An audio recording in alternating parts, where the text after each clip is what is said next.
যারা বিভিন্ন নামি দামি দোকানের মিষ্টি খেয়ে থাকেন তাদেরকে বলবো এই দোকানের মিষ্টিটা একবার হলেও খেয়ে দেখবেন। আমি চ্যালেঞ্জ করে বলতে পারি আপনারা দুই দোকানের মধ্যে কোনো পার্থক্য করতে পারবেন না। এছাড়াও যারা কম দামের মধ্যে ভালো মিষ্টি খেতে চান তারা এই দোকানে মিষ্টি খেয়ে দেখতে পারেন। আমরা এখানে কয়েক ধরনের মিষ্টি ট্রাই করেছিলাম। এর মধ্যে ছিল মালাই চপ, রসমালাই, দই এবং মালপোয়া টাইপ, মেবি মালপোয়াটার নাম।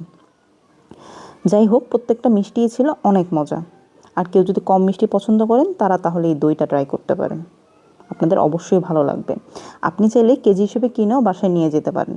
সব ধরনের অপশনই তাদের কাছে খোলা আছে। দুপুরের দিক হওয়াতে সেদিন ভিড়টা একটু কম ছিল, কিন্তু বিকাল অথবা অফিস ছুটির পর সেখানে দাঁড়ানোর জায়গা থাকে না, তাই আপনারা একটু সময় হাতে নিয়ে যাবেন। আর এই দোকানের মিষ্টি খাওয়ার জন্য আপনাকে যেতে হবে মতিঝিল অগ্রণী ব্যাংকের ঠিক নিচে, একদম ঠিক নিচেই উনি বসেন। এছাড়াও আরও যদি স্পেসিফিক করে বলি, মতিঝিল মেট্রো স্টেশনের অপর দিকে। আপনারা গেলে ওনাকে দেখতে পাবেন। শুধুমাত্র শুক্রবার ছাড়া সপ্তাহের বাকি 6 দিন আপনারা ওনাকে যে কোনো সময় পেয়ে যাবেন, যতক্ষণ পর্যন্ত মিষ্টি অ্যাভেলেবেল থাকে।